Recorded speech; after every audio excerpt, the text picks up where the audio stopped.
You know something, last night I was reminiscing a bit. I was actually looking at my OG Xbox collection and just thinking about where it all started, because my first home console was the Nintendo 64, but the one I have the most memories with and the one that was the most formative for me was my original Xbox, followed by the PS2. The original Xbox just represented so many weird, crazy memories, games that I never thought were possible. But then I started pulling games off the shelf, looking at them, tapping through the manuals. Again, just deeply reflecting on a time I still cherish to this day. And I noticed something with a game that I remember getting on Christmas Day when I was a kid. I think it was like 7 or 8 years old. It is NFL Fever 2002. And you know what I'm starting to expect from Xbox published games nowadays is this right here. It's not going to say Xbox anymore, Xbox Game Studios. One day, it's going to say Microsoft or Microsoft Gaming. And I was like, wow, there was a point we had Microsoft right there as like the publisher. And I feel like everything we've seen so far from Xbox this week has such Microsoft energy. There was a level of, yes, Xbox was never perfect. I mean, certainly Xbox One generation speaks for itself, but I really try to ground myself in reality that the start of the series generation had real promise to it. They had the talent, they had back compat, they had FPS boost, they had the exclusivity roadmap, like everything was there. Game Pass in tow, and to see where it all has landed, it's just really sad. And unfortunately, it does get a little bit worse today because we have a couple of last tidbits in what has been a messy week. We had a Fallout 76 preview planned and some BioWare news planned, so we had to shove all of that because Xbox continues to do what they do as of late, which is, well, as of late, this whole generation, which is step on rakes. And so today we dive into how Xbox has quietly done away with Game Pass giving you DLC discounts. Remember earlier this week when we heard from Xbox, Game Pass gives you more. Not so much, man. And then also Xbox is planning to roll out a cloud streaming free tier similar to GeForce Now, where it's going to have ads. And what does that mean in today's greedy era of Xbox? I've got thoughts, but I think a lot of people are being very narrow-minded about where it's starting versus what it can become and what this is in response to. So I'll break all of it down because I get at face value, it doesn't look like the worst thing in the world. So ladies and gentlemen, if you're new here, you're into what's going on with the Xbox, consider subscribing. Thanks for being here. And by the way, if you want something a little more uplifting from me this week, obviously you can always go to Retro Rebound. We're always just jamming away, a lot of positive stuff there. But if you want to stay on this channel, then go to our Ken Levine interview. Really proud of it. He is an amazing, amazing dude. Absolutely brilliant. There's a reason he's a visionary in this industry, so please check it out. Pure Xbox spotted this one. Great website. We use them a lot when we set up Defining Duke every week, so go give them some love. But they write, Xbox ditches majority of its Game Pass DLC discounts as part of the service revamp. Keep in mind, before we go forward, this was not stated, right? It was all positively reinforced. Like, we're giving you more. You're gaining more out of this. Yet they quietly took something away and retooled it, if you will. Let's break it down. They say the majority of individual DLC packs for Game Pass are no longer 10% off for subscribers, except for EA Play games where the 10% reduction still applies. We're seeing certain bundles with 10% off still, such as premium upgrades for South of Midnight and Indiana Jones, but most DLC for Game Pass titles is now showing up at full price, such as the individual Order of Giants expansion for Indie. It's worth noting that the full game discount of 20% off for Xbox Game Pass Ultimate titles is still up and running in most instances. So if you look at these side-by-side photos, you'll see that the Great Circle DLC had a 10% off discount at one point, and it no longer does after the Game Pass changes. This just came out early last month. Same deal for Forza Horizon 5. All of the DLC is full price as of this moment in time. Pure Xbox continues on saying, instead of getting 10% off Xbox Game Pass related DLC, members will now earn that 10% back in rewards points. Going off a new description of the recent service revamp, here's what we're seeing the change explained by Microsoft as, quote, Xbox Game Pass Ultimate, with our upgraded rewards program, players can get up to 30% value on select Game Pass games with 4 times the points on purchases of games and add-ons, 10% back in points on select Game Pass library titles and add-ons, and up to 20% off select Game Pass games, end quote. We're in the era of nickel and diming over at Xbox. Remember when this generation opened up and we had FPS boost and how awesome that was? Like, As a big back compat fan, it was amazing to see Sonic games like Sonic Unleashed, which historically ran terrible, actually running at, say, 60 FPS. And seeing Xbox do things like smart delivery, right? These free upgrades that, which admittedly leading into the series generation, I poked fun at, didn't really get the big deal about it, but quickly turned around on it all when I saw PlayStation charging us for premium upgrades, $10 here, $10 there, doing these foolish remasters all generation. Now, the playing field is evening, where I see Xbox making more of these moves. At the end of the day, with how DLC is typically priced, with usually a maximum, if we're talking like an expansion, $30, right? That 10% doesn't go super far, which both proves the point, but also becomes a fair argument. It's like, is 10% really making the difference for you? Okay, fair, but is 10% really making the difference for Xbox? Come on now. Like, you tell us you're giving us more, you give us less, because again, with this rewards points thing, it would be one thing if they had an unlimited cap for rewards points. Like, you can just keep going, which you originally could. But now they've put a cap on it, rolled it into their subscription service, and bottleneck you unless you're paying $30 a month to get the maximum amount of rewards. And I guarantee you, because some people are still going like, oh, well, this is still an awesome service. I guarantee you, man, that they will choke you out on these reward points because they do not want you getting this much. They're gradually going to shrink that down and try to measure something up elsewhere, just like they did here, right? They measured down your Game Pass DLC items and tried to measure up your rewards points by giving you something you already had and putting a cap on it. That's what they're trying to do here.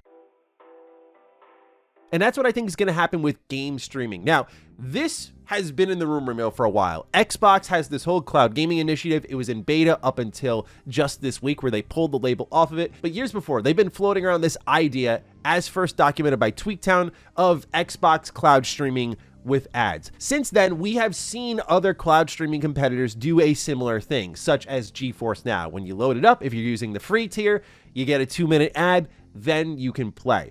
Now, as I'll get into with all of this, I think at face value looking at this, this is not the worst thing in the world. Certainly in this week, this is not the worst thing Xbox has done. So I want to be clear about that framing. But what I also want to be clear about are two things. One, what this can evolve into, which I think you already have put together, but we'll still talk about it. But number two is also what exactly this is in response to and why I think it is a short-sighted decision, which can be costly. So let's talk about it. This report comes from The Verge. They write, Microsoft is about to launch free Xbox cloud gaming with ads. Microsoft is getting ready to announce an ad-supported version of Xbox Cloud Gaming. Sources familiar with Microsoft's plans tell The Verge that the software maker has started testing ad-supported game streaming internally, allowing employees to play select titles free without a Game Pass subscription. I understand that the free ad-supported version of Xbox Cloud Gaming will include the ability to stream some games you own, as well as eligible free play day titles, which lets Xbox players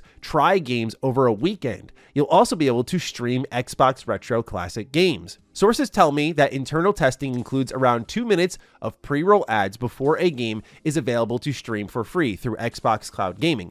Microsoft is also currently testing a limit of 1 hour for sessions with up to 5 hours free a month. These limits may well change when the service is officially launched. The ad-supported Xbox Cloud Gaming version will be available on PC, Xbox consoles, handheld devices, and via the web. Microsoft is planning to test free streaming through a public beta test soon before launching it fully in the coming months. If wine tasting were video games, that's how I view it, right? Just spit it back out, you know? Like, that's how I read this. Like, you get 1 hour, 5 per month. Like, it's kind of valueless in a sense, but it's free, so I'm not going to sit here and go, oh, this is terrible. The problem I have is the same as many of you, right? You look at this and you go, okay, what does this lead to, right? Because I feel we're just one step away from me being in the middle of a boss fight, watching a cutscene, ba-da-ba-ba-ba, I'm loving it. All of a sudden, here comes the McDonald's ad. Like, I'm just waiting for that moment. Before I get into some of the market reasons why I believe Xbox is doing this, I will just speak emotionally first and say only that I worry about when you creak open that door and say, oh, it's not the end of the world, what that means 2, 3, 4, 5 years later down the line, especially when Xbox has taken off the mask and started to show who they really are with Microsoft backing them big time. Like, okay, time to make your money. So why are we not just running more ads, generating more revenue? We're going to give them more though, right? That's how they'll frame it. We'll give you more hours per month. We'll give you 10 hours per month, but we're going to have mid-roll ads every hour. Like, we're going to get to that point, which is why I just say, even if you look at this face value and go, it's not the worst thing in the world. I'm not trying to convince you it's that, but think of the bigger picture. That's all I encourage you to do with this one. Now, beyond that, market research. What's happening there? Well, we made a video on this article a little bit over a month ago now. It was from gamesindustry.biz. It was called The Big Picture Part 1. I don't know if games are recession proof. This involved Sean Layden, who is the former head of Sony's Worldwide Studios, and analysts Matt Piscatello and Piers Harding Rolls, who were kind of breaking down the economics of the games industry. There were a few highlights here that I want to quickly bring into frame. One was the average spending habits for ages 18 to 24 and other age groups. Video game spending is starting to decline significantly, and people are spending more money on accessories, housewares, technology, furniture, clothing, and so on. Obviously, given the current economy, this just makes sense in general. I think all of us are doing a similar thing. The hope is that the economy will bounce back a little bit and that we can start spending a little bit more on video games here. But one thing that stood out to me in this article was a focus on how free-to-play titles versus pay-to-play titles, one's bringing in more cash than the other. In this article, they say, quote, if everything had stayed pay-to-play at a premium rate, you wouldn't have the size of the audience and the scale of the market. In-game monetization is worth 77% of the total market, end quote. Then continues on, quote, if we didn't have any free content, what would the market look like? It would look like probably a quarter of the size it is now. Realistically, I mean, it might have grown a bit, but nothing like almost $200 billion in spending, end quote. More to my point, though, they then start talking about the main free-to-play titles, you know, your Fortnite, Roblox, and so on. They say you do the math, and what you get is, oh boy, the crunch is very real. Yet at the same time, consumers are increasingly gravitating towards titles that are free at the point of entry. There's also been this somewhat contradictory push to raise prices to $80, notably with Mario Kart World. That upfront price is such a barrier to get people to even try a game, says Piscatella. Why am I going to spend $80 for this game when Fortnite is here? I can just log in and everyone's there and all my stuff is there. That's why I refer to those games as black hole games, because they suck all the time and money out of the market, end quote. So my assessment of the situation is this.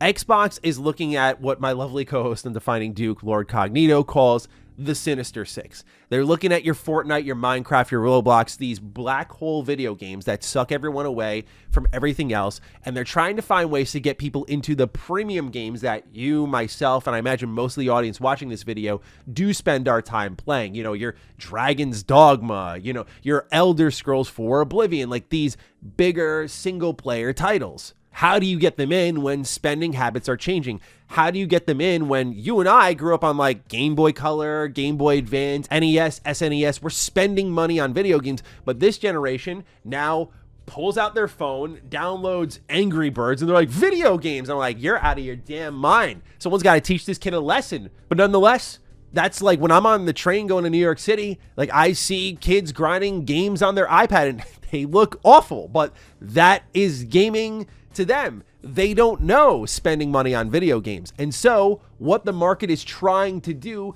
is bend to those spending habits to continue that line going upwards. Again, that is my read of the situation. Why I don't think it is the best move long term is because we just saw in 2020 what happened when we kowtowed and completely changed the industry to spending habits, which were trending in a positive direction during the pandemic. Right? Spending was up, gaming was up, everyone invested big. Then the COVID bubble popped and we saw the results of it over the last couple of years. It's been layoffs, studio closures, not enough money, not enough money, not enough money. So now we're seeing a generation change their spending habits. Do you change the entire industry to move in that direction? Or do you remain firm like other industries have, find new ways like, hey, we're going to bring movies to theaters first, then we'll bring it to your streaming services. Even though there's a generation now that has grown up only knowing Netflix, guess what? They learn about the movie theater because at the end of the day, they value